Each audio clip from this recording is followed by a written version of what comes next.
Part 4 video of the chapter Decision Making Under Risk and Uncertainty. Different tools and techniques for decision making ആണ് നമ്മൾ പറഞ്ഞുകൊണ്ടിരുന്നത്. അതിൽ modern statistical മെത്തേഡ്സിൽ sensitive analysis കഴിഞ്ഞു. നെക്സ്റ്റുള്ള 3 മെത്തേഡ്സാണ് ഈ വീഡിയോയിൽ discuss ചെയ്യുന്നത്. Second method probability assignment method. Probability simply means the likelihood of happening an event in the future. ഫ്യൂച്ചറിൽ ഒരു ഇവൻറ്റ് നടക്കാനുള്ള ചാൻസിനെയാണ്, സാധ്യതയാണ് പ്രോബബിലിറ്റി എന്ന് പറയുന്നത്. നമുക്കറിയാം പ്രോബബിലിറ്റി വാല്യൂ എന്ന് പറയുന്നത് 0 to 1 ഇൻ ബിറ്റ്വീൻ ആയിട്ടുള്ളൊരു വാല്യൂ ആയിരിക്കും. 1 ആണ് വാല്യൂ എങ്കിൽ ഡെഫിനറ്റ്ലി ആ ഇവൻറ്റ് നടക്കും. 0 ആണ് വാല്യൂ എങ്കിൽ ഡെഫിനറ്റ്ലി ആ ഇവൻറ്റ് നടക്കില്ല. അതിൻ്റെ ഇടയിലുള്ളതാണെങ്കിൽ എത്രത്തോളം നടക്കാൻ ചാൻസ് ഉണ്ട് അതിനനുസരിച്ചായിരിക്കും ആ വാല്യൂ ഉണ്ടാവുക. മീൻസ് 1 ക്ലോസർ ആവും തോറും ആ ഇവൻറ്റ് നടക്കാനുള്ള പോസിബിലിറ്റി കൂടുതലാണ്. ഓക്കെ, ഈ കാര്യങ്ങളൊക്കെ നമ്മൾ മുന്നേയുള്ള ക്ലാസ്സുകളിൽ പഠിച്ചിട്ടുള്ളതാണ്. ഇവിടെ ഈ മെത്തേഡിൽ എങ്ങനെയാണ് പ്രോബബിലിറ്റി വരുന്നതെന്ന് നോക്കാം. നമ്മൾ സെർട്ടൈനിറ്റി ഇക്വലൻറ്റ് മെത്തേഡ്, ട്രഡീഷണൽ മെത്തേഡിലുള്ള സെർട്ടൈനിറ്റി ഇക്വലൻറ്റ് മെത്തേഡ് നമ്മൾ പഠിച്ചതാണ്. അതിലൊരു CEC വാല്യൂ ഉണ്ട്. അതിന് പകരം ഇവിടെ പ്രോബബിലിറ്റി എന്ന് പറഞ്ഞൊരു വാല്യൂ തരുന്നു. അത്ര മാത്രമേ ഡിഫറൻസ് ഉള്ളൂ. ബാക്കി കാര്യങ്ങളൊക്കെ നമ്മൾ ആ മെത്തേഡിൽ ചെയ്ത സെയിം തന്നെയാണ്. അതായത് ഇവിടെ ഫ്യൂച്ചറിലുള്ള ക്യാഷ് ഇൻഫ്ലോ അത് നടക്കാനുള്ള പ്രോബബിലിറ്റി, അത് എത്രത്തോളം നടക്കാൻ ചാൻസ് ഉണ്ടെന്ന് പ്രോബബിലിറ്റി വാല്യൂ ആയിട്ട് തരികയാണ്. അപ്പോൾ കിട്ടിയിട്ടുള്ള നമ്മളെ ക്വസ്റ്റ്യനിൽ കിട്ടിയിട്ടുള്ള ഫ്യൂച്ചർ ക്യാഷ് ഇൻഫ്ലോനെ ആ റെസ്പെക്റ്റീവ് ആയിട്ടുള്ള പ്രോബബിലിറ്റി ആയിട്ട് മൾട്ടിപ്ലൈ ചെയ്യുക, എന്നിട്ട് ക്യാഷ് ഇൻഫ്ലോ കണ്ടുപിടിക്കുക. ആ ക്യാഷ് ഇൻഫ്ലോയിൽ നമ്മൾ മുന്നേയൊക്കെ എല്ലാ മെത്തേഡിലും ചെയ്ത പോലെ PV ഫാക്ടർ ഉപയോഗിച്ചിട്ട്, ഡിസ്കൗണ്ട് ഫാക്ടർ ഉപയോഗിച്ചിട്ട് പ്രസൻറ്റ് വാല്യൂ കാണുക. ആ പ്രസൻറ്റ് വാല്യൂവിൻ്റെ ടോട്ടൽ കാണുക. അതിൽ നിന്ന് കോസ്റ്റ് മൈനസ് ചെയ്താൽ NPV ആയി. ഓക്കെ, അപ്പോൾ നമ്മൾ മുന്നേ ചെയ്ത സെയിം മെത്തേഡ് തന്നെയാണ് സെർട്ടൈനിറ്റി മെത്തേഡ്. അവിടെ CECക്ക് പകരം പ്രോബബിലിറ്റി എന്നാവുന്നു എന്നുള്ള ഒറ്റ വ്യത്യാസം മാത്രമേ ഉള്ളൂ. അപ്പോൾ പ്രോബ്ലത്തിലേക്ക് പോവാം. ഒരു കമ്പനിയുടെ മുന്നിൽ 2 പ്രൊജക്റ്റ് ഉണ്ട്, പ്രൊജക്റ്റ് P and Q. രണ്ടിലും ഈക്വൽ ഇൻവെസ്റ്റ്മെൻ്റ് ആണ് 50,000. ഏത് പ്രൊജക്റ്റാണ് ബെറ്റർ എന്ന് നമ്മളോട് കണ്ടുപിടിക്കാൻ പറഞ്ഞിട്ടുണ്ട്. കോസ്റ്റ് ഓഫ് ക്യാപിറ്റൽ 10% ആണെന്ന് പറഞ്ഞിട്ടുണ്ട്. ഓക്കെ, അപ്പോൾ ഇതിൽ നോക്കുക. Project P cash inflow 1 to 3 ഇയറിൽ തന്നിട്ടുണ്ട്. റെസ്പെക്റ്റീവ് ആയിട്ടുള്ള പ്രോബബിലിറ്റിയും കൂടി തന്നിട്ടുണ്ട്. ഓക്കെ, പ്രൊജക്റ്റ് Qൻ്റെയും അതേപോലെ തന്നെ തന്നിട്ടുണ്ട്. ഇനി നമ്മൾ സൊല്യൂഷനിലേക്ക് നോക്കാം. Pൻ്റേതാണ് ആദ്യം ചെയ്യുന്നത്. ഇയർ എഴുതി, ക്യാഷ് ഇൻഫ്ലോസ് ക്വസ്റ്റ്യനിലുള്ള പോലെ തന്നെ എഴുതി, പ്രോബബിലിറ്റിയും അതേപോലെ എഴുതി. ഇനി ക്യാഷ് ഇൻഫ്ലോവും പ്രോബബിലിറ്റിയും തമ്മിൽ മൾട്ടിപ്ലൈ ചെയ്യാം. ഇതാണ് എക്സ്പെക്റ്റഡ് വാല്യൂ. അതായത് ഈ 30,000 എന്ന് പറഞ്ഞ ക്യാഷ് ഇൻഫ്ലോ ആണ് ഇവർ എസ്റ്റിമേറ്റ് ചെയ്യുന്നത്. അത് എത്രത്തോളം പോസിബിൾ ആണ് എന്നുള്ള ഒരു വാല്യൂ ആണ് അവിടെ തന്നത്, 0.2. ഓക്കെ, അതായത് 20% ഈ ഒരു എമൗണ്ട്, ഇതിൽ നിന്നൊരു എമൗണ്ട് കിട്ടാൻ നമുക്ക് ഷുവർ ആയിട്ടുള്ളൂ. ആ ക്യാഷ് ഇൻഫ്ലോനെ പ്രോബബിലിറ്റീനെ കൊണ്ട് മൾട്ടിപ്ലൈ ചെയ്യുന്നു, 6,000 കിട്ടുന്നു. ആ 6,000നെ നമ്മൾ പ്രസൻറ്റ് വാല്യൂയിലേക്ക് കൺവേർട്ട് ചെയ്യുന്നു. അതായത് ഒരു വർഷം കഴിഞ്ഞ് കിട്ടുന്ന 6,000ൻ്റെ ഇപ്പോൾ ഉള്ള വാല്യൂ എത്രയാണ്. അപ്പോൾ ഇവിടെ ഡിസ്കൗണ്ടിങ് ഫാക്ടർ 10% ആണ് തന്നിട്ടുണ്ട്. നമ്മൾ ടേബിൾ നോക്കുന്നു, വാല്യൂ എഴുതുന്നു, പ്രസൻറ്റ് വാല്യൂ കാണുന്നു. ഇങ്ങനെ ഓരോ ഇയറിലെയും കാണുന്നു, ടോട്ടൽ പ്രസൻറ്റ് വാല്യൂ കാണുന്നു, കോസ്റ്റ് കുറയ്ക്കുന്നു, NPV കിട്ടുന്നു.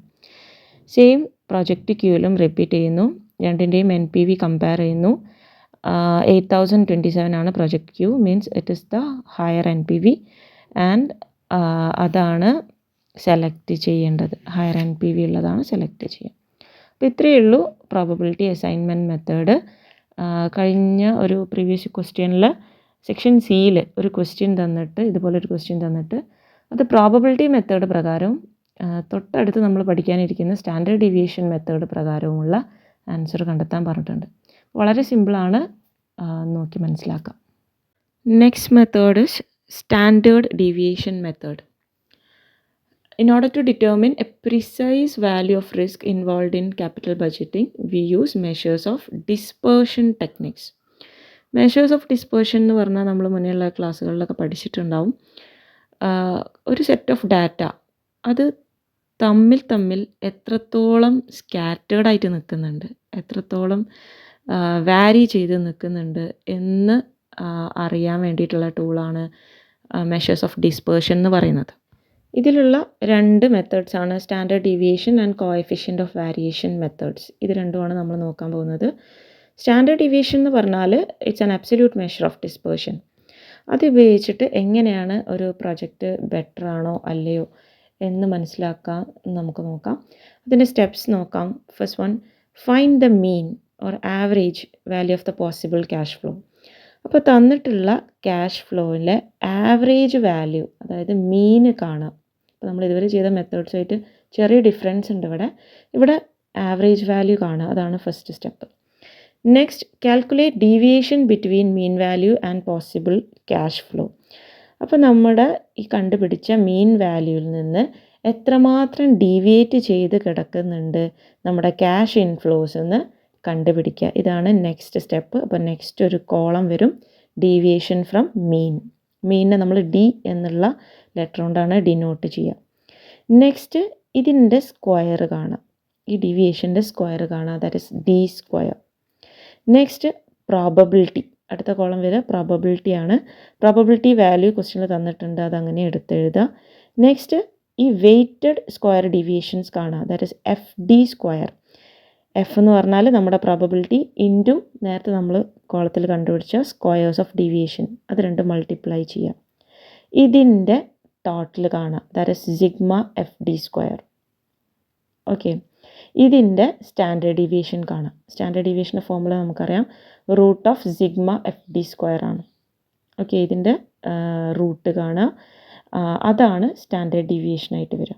ഇതേപോലെ അടുത്ത പ്രപ്പോസലിൻ്റെയും സ്റ്റാൻഡേർഡ് ഡീവിയേഷൻ കാണാം. ഏതാണോ ഹയർ ആ പ്രൊജക്റ്റാണ് മോർ റിസ്കി ആയിട്ട് കൺസിഡർ ചെയ്യുന്നത്. മീൻസ് അതിൻ്റെയാണ് ഫ്യൂച്ചർ ക്യാഷ് ഫ്ലോസ് ഒക്കെ വല്ലാണ്ട് അങ്ങോട്ടും ഇങ്ങോട്ടും വാരി ചെയ്ത് കിടക്കുന്നുണ്ടാവുക, അല്ലെങ്കിൽ ഈ മീൻ ആവറേജ് വാല്യൂ നിന്ന് ഡിസ്പേഴ്സ്ഡ് ആയിട്ട് കിടക്കുന്നുണ്ടാവുക. അപ്പോൾ അങ്ങനെ ആ പ്രൊജക്റ്റ് ആയിരിക്കും കൂടുതൽ റിസ്കി ആയിട്ടുള്ളത്. ക്വസ്റ്റ്യനിലേക്ക് പോവാം. ഈ ക്വസ്റ്റ്യനിലും നേരത്തെ പോലെ തന്നെ ഇയർ, ക്യാഷ് ഇൻഫ്ലോ, പ്രോബബിലിറ്റി, ഇത്രയും ഡാറ്റ നമുക്ക് തന്നിട്ടുണ്ട് രണ്ട് പ്രൊജക്റ്റിൻ്റെയും. ഫസ്റ്റ് നമ്മൾ സ്റ്റെപ്പ് 1 നമ്മൾ നേരത്തെ കണ്ടു, മീൻ കണ്ടുപിടിക്കുക, ദാറ്റ് മീൻസ് ആവറേജ് വാല്യൂ കണ്ടുപിടിക്കുക. അപ്പോൾ തന്നിട്ടുള്ള ക്യാഷ് ഇൻഫ്ലോൻ്റെ ആവറേജ് നോക്കാം. 5,000 plus 10,000 plus 20,000 plus 25,000 divide by 4 ചെയ്യുക, 15,000 വരും. ഓക്കെ, ഇനി ഈ തന്നിട്ടുള്ള ക്യാഷ് ഇൻഫ്ലോസ് ഈ മീനിൽ നിന്ന് എത്രമാത്രം ഡീവിയേറ്റ് ചെയ്ത് കിടക്കുന്നുണ്ട് എന്ന് നോക്കാം. ഓക്കെ, അപ്പോൾ അതിന് വേണ്ടിയിട്ട് നമ്മൾ കോളംസ് കൊടുക്കുക. ഇയർ ആണ് ഫസ്റ്റ് കോളം, ക്യാഷ് ഇൻഫ്ലോ ഇത് ക്വസ്റ്റ്യനിലുള്ള പോലെ എഴുതുക. നെക്സ്റ്റ് കോളം വരുന്നത് ഡീവിയേഷൻ ഫ്രം മീൻ. ഈ തന്നിട്ടുള്ള ക്യാഷ് ഇൻഫ്ലോ നമ്മുടെ മീൻ വാല്യൂന്ന്, നമ്മൾ കണ്ടുപിടിച്ചിട്ടുള്ള മീൻ വാല്യൂന്ന് എത്രമാത്രം ഡീവിയേറ്റഡ് ആണ്. അപ്പോൾ ഇവിടെ ഫോർമുല വരിക cash inflow minus mean value ആണ്. അപ്പോൾ 5,000 minus 15,000 that is minus 10,000. Okay, അപ്പോൾ 15,000 ആണ് ആവറേജ് ക്യാഷ് ഇൻഫ്ലോ ഉണ്ടാവേണ്ടത്, ഇവിടെ കുറവാണ് 5,000 ആണ്, മൈനസ് 10,000 ഡീവിയേഷൻ ഉണ്ട്. അതേപോലെ സെക്കൻഡ്, തേർഡ്, ഫോർത്ത് ഇയർ ഒക്കെ കാണുക. 10,000 മൈനസ് 15,000, 20,000 മൈനസ് 15,000, 25,000 മൈനസ് 15,000. ഇങ്ങനെ നമ്മുടെ മീൻ എത്രമാത്രം ഈ ക്യാഷ് ഇൻഫ്ലോ ഡീവിയേറ്റ് ചെയ്ത് കിടക്കുന്നുണ്ടെന്ന് കാണാം. നെക്സ്റ്റ് ഇതിൻ്റെ സ്ക്വയർ കാണാം, ഡി സ്ക്വയർ, കിട്ടിയിരിക്കുന്ന വാല്യൂൻ്റെ ഒക്കെ സ്ക്വയേഴ്സ് കാണാം. നെക്സ്റ്റ് പ്രോബബിലിറ്റി ആണ്, അത് ക്വസ്റ്റ്യനിൽ തന്നിട്ടുണ്ട്, അതേപോലെ എഴുതുക. എന്നിട്ട് ഈ സ്ക്വയറിനെ നമ്മൾ കണ്ടുപിടിച്ചിട്ടുള്ള ഈ സ്ക്വയേഴ്സ് ഓഫ് ഡീവിയേഷനെ പ്രോബബിലിറ്റി കൊണ്ട് മൾട്ടിപ്ലൈ ചെയ്യുക. അപ്പോൾ കിട്ടുന്നതാണ് weighted square deviation, that is F D square. F probability ആണ്, ഡി സ്ക്വയർ നമ്മൾ നേരത്തെ കണ്ടുപിടിച്ച മീനിൻ്റെ സ്ക്വയർ ആണ്, എഫ് ഡി സ്ക്വയർ കാണുക. ഇനി അതിൻ്റെ ടോട്ടൽ കാണുക, sigma F D square. Okay, ഇനി സ്റ്റാൻഡേർഡ് ഡീവിയേഷൻ്റെ ഫോർമുല നമുക്കറിയാം, root of sigma F D square ആണ്, അത് കാണുക. ആൻസർ വരും 8,367. ഇതേപോലെ പ്രൊജക്റ്റ് വൈക്കും കാണാം. അതിൻ്റെ സ്റ്റാൻഡേർഡ് ഡീവിയേഷൻ എടുക്കുമ്പം 5,000 വരുന്നത്. മീൻസ് സ്റ്റാൻഡേർഡ് ഡീവിയേഷൻ കൂടുക എന്ന് പറഞ്ഞാൽ ആ തന്നിട്ടുള്ള ക്യാഷ് ഫ്ലോസ് ഒക്കെ തമ്മിൽ ഭയങ്കര ഡിഫറൻസ് ഉണ്ടാവുക എന്നാണ്. അപ്പോൾ അതിൻ്റെ അർത്ഥം സ്റ്റാൻഡേർഡ് ഡീവിയേഷൻ കൂടുതലുള്ള പ്രൊജക്റ്റ് കൂടുതൽ റിസ്ക്കിയാണ്. ഓക്കെ, 8,367 ആണ് ഫസ്റ്റ് പ്രൊജക്റ്റിൻ്റെത് വരുന്നത്. അപ്പോൾ അത് പ്രൊജക്റ്റ് വൈയേക്കാളും കൂടുതൽ റിസ്ക്കിയാണ്. Next method, coefficient of variation method. ഇതും മറ്റേതുപോലെ തന്നെ ഒരു മെഷർ ഓഫ് ഡിസ്പേർഷനാണ്, റിലേറ്റീവ് മെഷർ ഓഫ് ഡിസ്പേർഷൻ. ഇത് സ്റ്റാൻഡേർഡ് ഡീവിയേഷനേക്കാളും കമ്പാരിസണിന് കൂടുതൽ യൂസ്ഫുള്ളാണ്. ഇതിൻ്റെ ഫോർമുല നോക്കാം, standard deviation by mean into 100. ഇവിടെയും ഹയർ വാല്യൂ ആണ് കോഎഫിഷ്യൻ്റ് ഓഫ് വേരിയേഷൻ കിട്ടുന്നത് എങ്കിൽ റിസ്ക് കൂടുതലാണ് എന്നാണ് അസംഷൻ. ഓക്കെ, അപ്പോൾ ഡയറക്റ്റ് ക്വസ്റ്റ്യനിലേക്ക് പോവാം. ഇതിൽ നേരത്തെ അതേ ക്വസ്റ്റ്യൻ തന്നെയാണ് നമ്മളിവിടെ വർക്കൗട്ട് ചെയ്യുന്നത്. ജസ്റ്റ് ആ ഫോർമുല അപ്ലൈ ചെയ്ത് കൊടുക്കാനേ ഉള്ളൂ, ഏത് പ്രൊജക്റ്റാണ് ബെറ്റർ എന്ന് നോക്കാൻ. ഇപ്പോൾ പ്രപ്പോസൽ എക്സിന് ഫോർമുല ആദ്യം അപ്ലൈ ചെയ്യുക. Standard deviation by mean into 100. Standard deviation നമുക്ക് കിട്ടിയത് 8367 ആയിരുന്നു. മീൻ വാല്യൂ പ്രൊജക്റ്റ് എക്സിൻ്റെ 15,000 ആണ്. ഇൻറ്റു 100 ചെയ്യുമ്പോൾ 55.78%. അതേപോലെ പ്രപ്പോസൽ വൈൻ്റെയും ചെയ്യുക. ഏതാണ് ഹയർ, ആ പ്രൊജക്റ്റാണ് കൂടുതൽ റിസ്കി. അങ്ങനെ 3 മോഡേൺ മെത്തേഡ്സ് നമ്മൾ ഫൈൻഡ് ഔട്ട് ചെയ്തു. ഇനി 2 മെത്തേഡ്സ് നെക്സ്റ്റ് വീഡിയോയിൽ. Thank you.